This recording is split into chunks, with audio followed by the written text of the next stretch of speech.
Hi moms! Okay, it's another in my series on oppositional defiant disorder. I love talking about this because it was something that my family struggled with for so long with my son Matthew.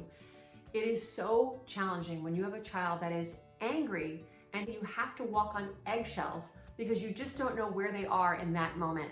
I want to today take it another step further and explain to you a strategy that is going to work for you. So let me just get right into it. You can use this for just ADHD children who don't have a problem with anger, but rather have a problem with high intensity emotions, whether it just be sadness, depression, frustration, tantrums. Okay, the same sort of thing can be used on them, but it's a mindset for moms and dads to have. So I just want you to kind of listen to me and see if this resonates with you. So I wrote up here, anger is response. Anger is your child's response right now, especially if they have the ODD. It's their number one response. And so what we do as parents a lot of times is we get so frustrated because we will often find that our children's anger does not seem linear. It does not seem consistently based off of the circumstance at hand. In other words, your child one day will so easily take their backpack upstairs when you tell them to, whereas another day you could tell them to take their backpack upstairs and they blow up at you. So what we need to understand is just forget about the linear stuff. It actually does make sense in their little brains of why they're getting upset, but just because it doesn't make sense to you doesn't mean that there's no basis for it. So what we want to do is always try to get beneath what's causing this anger, all right? The standard method that from all the books that I used to read about anger and ODD was to respond to the anger. There was a lot of steps that we could take when we saw the anger start to erupt, and we would talk to our child in a certain way, and there were certain consequences and all of that. But there's another method. There's a different method that I like to use, which is to provide a new option instead of the anger. And over time, diminishing the tendency for them to choose anger. Okay, so how is this done? Well, it's gonna start with a little R-E-S-P-C-T. Okay, sorry. I just wanted to, I know there's like an Aretha Franklin show like coming out and it's like in there and I just wanted to sing it. Aretha had it right. It is about respect. I'm gonna put it it's the name of the game, people. And I'm gonna tell you something. It's literally not just the name of the game, it is the game. So put your child to the side for a second and just recognize this fact. If your husband was hoping that you could do more of something for him, I don't care what it is, just think right now, what is something that your husband wishes you would do more of or do less of, whatever.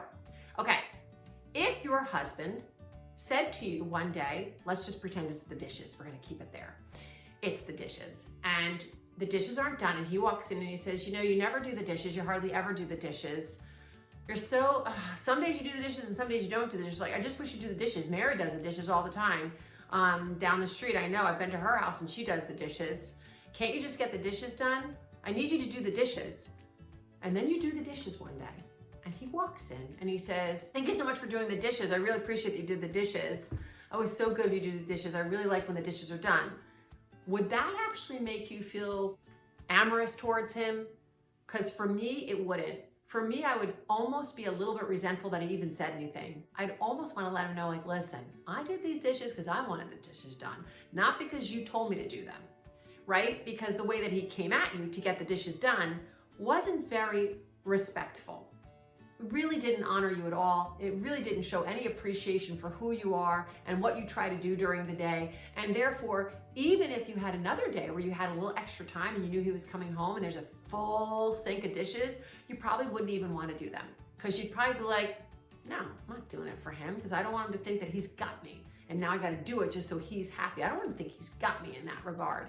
Okay, now watch the difference. What if instead he recognizes that you have a busy day and you have a busy life? Maybe you have a few kids, or maybe you just have one child who's got the ADHD or the ODD, and he recognizes that and he tells you ad nauseum, honey, I gotta tell you, I am so glad I am married to you. Thank you so much for taking care of Billy because he is a handful and I know that.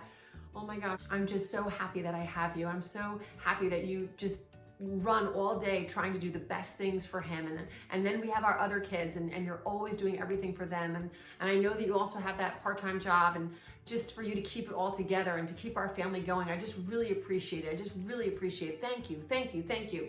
Now, I don't know if he would do that, but just imagine that he did. I'm gonna tell you this, and if you knew that he likes to have the dishes done, you're gonna get those dishes done.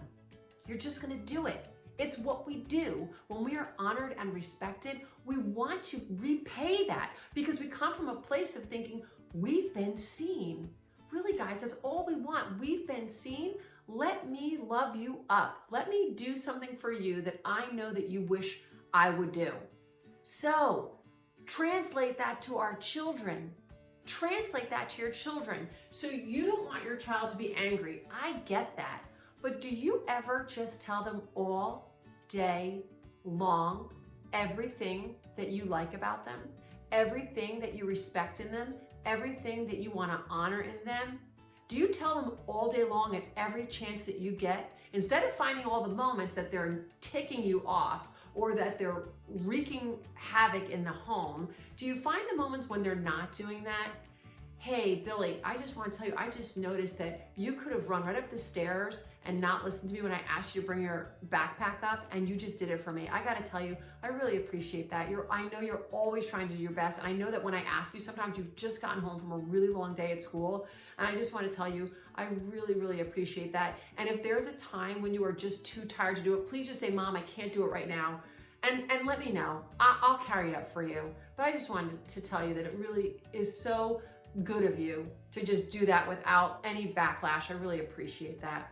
You know, I also noticed that your brother totally wanted shotgun and you didn't pull him out of the car. And when you saw him sitting in the chair and you knew that it was your turn, I noticed that you didn't say anything in front of the other child that was in our car. And I noticed that, and I just want to tell you that that was a big deal because I think I would have been so annoyed when I was younger if my sibling took shotgun when I was supposed to have it. I just want to tell you, like, that must have really ticked you off and you didn't say anything. I got to really give you kudos for that. Do you do that? Do you do that? Do you let them know that you see them, that you see all this hard work that they're doing? Do you see them?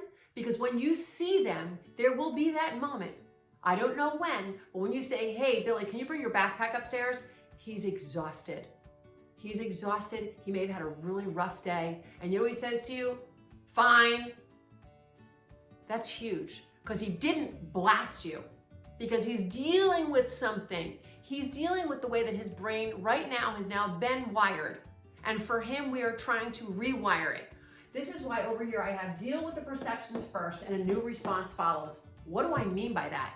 I mean that the way he perceives life is why he reacts the way that he does. So we need to change his perceptions of life. We need to change his perceptions of himself. We need to change how he sees himself. We need to change his identity for him since he doesn't see it. His identity to him right now is maybe I'm lazy, I'm unfocused, I can't do anything right, everyone's always ticked off at me, I'm an angry kid, I'm always angry, I'm always frustrated, I have a short fuse, I suck, I'm a loser. Right? So that's his perception of himself. And whether or not you think that, I'll guarantee you that if you have a child who is existing with the ODD month after month and year after year, I'll guarantee you by this point, that's who they think they are. So what we need to do is slowly shift their mindset of their identity and catch them when they are calm or focused or willing to make that choice that is not the one where he loses control and not the one where he gets angry out loud. And we point it out to him and go, wow, that was really great how you didn't get frustrated. I know you're exhausted. So you let him know that even though I know you're exhausted, you made this choice because you know what? You're that kind of kid. That's who you are. You're the calm kid. You're the kid who always keeps his head on straight. You're the kid who can just be calm under fire. I know that. You're the kid that's kind. You're the kid that's respectful. You're the kid that is considerate. You're the kid that I can always count on. You're the kid that even when you're exhausted, you don't lash out. You're the kid that always makes the right choice. You're the kid that is awesome. You're the kid that I'm glad to say is my son or my daughter. That's what we're doing. We are respecting to the point where they're tired of hearing it. And you'll say, oh, it doesn't work. I try to catch him when he's good. I don't want you to just catch him when he's good and say, good job, awesome. I want you to catch him. Maybe he's having an argument with his sister. And I want you to catch him because they're not physically hurting each other. Catch him right there too. Hey, Billy, I noticed, and you might walk by in the middle of it. Hey guys, I know you guys are in an argument right now. I just want to say, Billy and Sarah, I noticed that right now, even though how angry you are, no one's using their hands on either person. And I just want to say I really appreciate that. Let me know if you need my help. And you keep walking. You keep walking. See, now you've told them, I know. See, you see them. I know that right now in this moment, you want to lash out, you want to get angry, you want this, you want that, but you don't, because that's not who you are. Just like your husband with the dishes, he wished you could do the dishes. He wants to let you know, even though you'd like to not do the dishes because you're so exhausted, who you are is such a loving and kind and generous and giving person that you're going to find it within you to just do the dishes because you just know it means that much to me.